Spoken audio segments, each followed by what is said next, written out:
आज आपने दौरा किया विभिन्न राकड़ खदानों का, पहले बालको में गए फिर यहाँ आए हैं, क्या स्थिति? पहले बालको एस पॉन्ड का हमने दौरा किया, पहले वो रेडमंड पॉन्ड भी था और वहाँ पे बहुत सी अनियमितताएं पाई गई, जिसमें सभी प्रशासनिक अधिकारी, पर्यावरण अधिकारी और बालको के जो ये कहा जाए कि गैर जानकार अधिकारी, जिनको इस बात की जानकारी नहीं थी कि डैम की उनकी क्या स्थिति है, ऐसे नौसिखियालों को वहाँ भेज दिया गया था, वो सही ढंग से जवाब नहीं दे पा रहे थे।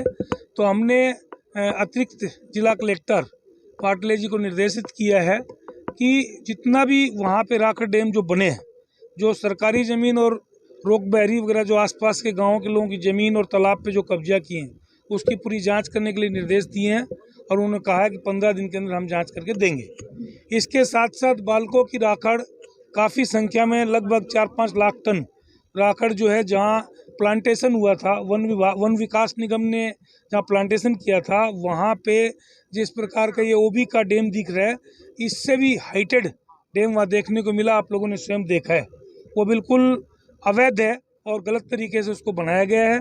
मेरे ख्याल से वो बिल्कुल कोरबा क्षेत्र की जनता के साथ खिलवाड़ किया है बालको ने। बालको के अधिकारियों ने कहा कि हमने नहीं बनाया है, पर्यावरण अधिकारी ने बताया कि बालको ने बनाया है। परमिशन उसको बोलते हैं दी गई है, लेकिन जो परमिशन है वो मेरे ख्याल से पर्याप्त नहीं है। तो इस प्रकार से लैंको को उसमें पहले परमिशन दी है, तो जो भी जवाबदार अधिकारी हैं या दोषी हैं उनकी जांच होनी चाहिए। ये हम लोग जांच के लिए उसमें अधिकारियों को निर्देशित करेंगे और वो जांच करके बताएंगे कि कहाँ कहाँ क्या खामियां रही, और जिस प्रकार से पर्यावरण का दुरुपयोग लगातार यहाँ कर रहे हैं बालको के लोग, लैंको भी उसमें शामिल है। और SECL की जो अभी हमने यहाँ पे जो देखा, तो SECL के अधिकारियों ने जो जानकारी दी, तो हमने उनसे लिखित में मांग की है और उन्होंने बताया कि सेंट्रल गवर्नमेंट और स्टेट गवर्नमेंट का उनके पास परमिशन है, उस परमिशन के तहत वो यहाँ पे ओबी और राकड़ डलवा रहे हैं। तो उसमें जो राकड़ डल रही है, तो जितना परमिशन है उससे निर्धारित से कम मात्रा में डल रही है। तो हमने उनको निर्देश दिया है कि यहाँ आसपास के जो गांव है या कोरबा शहर है, वहाँ इस ओबी और इस राकड़ के ढेर से उड़ के राकड़ न जाए, इस दिशा में तत्काल पहल करने को कहा है। और SECL के अधिकारियों ने, तिवारी जी ने आश्वस्त किया है कि इस ओबी के माध्यम से, इस ओबी से और ये राकड़ से उड़ के आसपास के गांव में और कोरबा शहर में नहीं जाएगी, उसके लिए उन्होंने एश्योर किया है। तो बहुत अच्छी बात है, अगर नहीं उड़ती है तो ये बहुत कोरबा वासियों के लिए इसमें भला होगा। और रोड के किनारे जगह जगह जो बालको की जो राकड़ जो फेंक दी गई है, जिसमें एक कंपनी का नाम है, कोई ब्लैक स्मिथ ने ये राकड़ को अवैध रूप से वहाँ भंडारण किया है या कहें कि उसमें पटा दिया है, वो बिल्कुल अवैध है और उस पर कड़ी कार्रवाई की हम मांग करेंगे। बिल्कुल, अगर देखिए हमने कहा है और आप लोगों के सामने अतिरिक्त एडिशनल कलेक्टर पाटले जी ने कहा है कि हम 15 दिन के अंदर उस ज़मीन की जांच करके देंगे। साथ में और जो पर्यावरण के अधिकारी, उनको भी हमने निर्देश दिया है। तो इस प्रकार से हम प्रारंभिक स्तर में सब जांच कराएंगे। अगर जांच में हमको ऐसा लगेगा कि कोई भी किसी प्रकार की लापरवाही बरती गई या कोताही बरती गई, तो हम स्टेट लेवल से एक उच्च स्तरीय टीम बना के भेजेंगे और वो जांच करेंगे।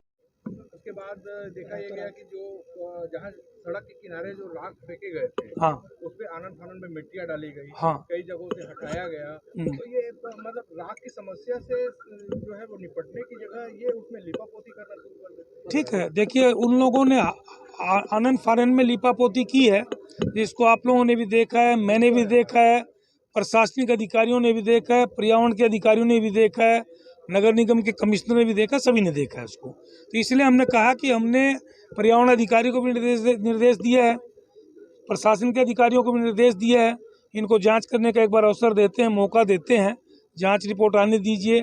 और SECL के बारे में भी आपने अभी जो सुना है, तो उन्होंने बताया कि हमारे पास जो परमिशन है, उनके पास DGMSC की और आपका central government and state government दोनों की उनके पास जो परमिशन है। बल्कि उनको ये निर्देशित किया गया है कि जो ओबी यहाँ डंप की जाएगी, उसमें 25% S को इसमें भरना है, तो उसके तहत वो काम कर रहे हैं। उन्होंने बताया कि S की मात्रा जो टोटल अभी तक डली है, वो आपके ओबी से जो निर्धारित 25% है उससे कम डली है। तो इसलिए वो अगर परमिशन के तहत है तो ठीक है, उसमें कोई आपत्ति नहीं है। आपत्ति इस बात की है कि उड़े मत, लोगों को पर्यावरण का नुकसान न हो, उसके लिए इन्होंने SECL के अधिकारियों ने एश्योर किया है। तो हम उन पर अभी फिलहाल विश्वास करते हैं और आगे अगर कोई प्रॉब्लम आएगी तो देखेंगे। क्या लगता है ऐश डाला जा रहा है या वन विभाग की टीम पे? देखिए, उसमें कहीं न कहीं अधिकारियों की लापरवाही तो है, इस बात को हम लोग एक्सेप्ट करते हैं। अधिकारियों की लापरवाही है, उनको इस बात का ध्यान रखना चाहिए था। विधिवत जो परमिशन भी दिए गए हैं उसमें कुछ गलत जानकारियाँ दी जा रही हैं, तो वो अभी उसको पूरा निरीक्षण, वो पूरा उसका परीक्षण करेंगे और परीक्षण करके बताएंगे। क्योंकि कोई अधिकारी बोल रहा है रेवेन्यू की ज़मीन है, कोई बोल रहा है वन विभाग की ज़मीन है, कोई बोल रहा है देबू की ज़मीन है। देबू यानी देबू को अलॉटेड जो ज़मीन थी निरस्त हो चुकी है, ये देबू की ज़मीन नहीं है, पूर्व आवंटित देबू की ज़मीन कह सकते हैं उसको। तो इस प्रकार से अलग अलग बातें आई हैं, तो उसका परीक्षण करके जांच करके हमको बताएंगे। उसके बाद उसमें जो विधि सम्मत होगी वो कार्रवाई की जाएगी। नहीं, मैंने DFO को भी फ़ोन करके निर्देशित किया है कि वन विकास निगम के माध्यम से जो पेड़ लगाए गए थे काफ़ी संख्या में, उन सब के ऊपर राखड़ पाट दी गई है। तो उसकी आप जांच करके मुझे रिपोर्ट दें कि कितने पेड़ थे, वो कैसे उनको डैमेज किया गया है, कैसे राख डाली गई है और क्या कार्रवाई हो सकती है, उनको मैंने निर्देश दिया। प्रशासनिक स्तर पर कोई ऐसी कमेटी है क्या जो ये जांच करे कि जहां हम अनुमति दे रहे हैं राख वहीं जा रही है या फिर इसको रास्ते में फेंका जा रहा है, किसानों की जमीन पर फेंका? देखिए, कमेटियां तो हर प्रकार की हैं, लेकिन कमेटी नहीं किए हैं ये जो हमको महसूस हुआ आज। अगर वो इसका पालन करते तो मेरे ख्याल से जो ढेंगूर नाला के पास जो लगभग कम से कम मेरे ख्याल से 4-5 लाख टन राखड़ होगी जो वो डाली गई है, वो नहीं डलती।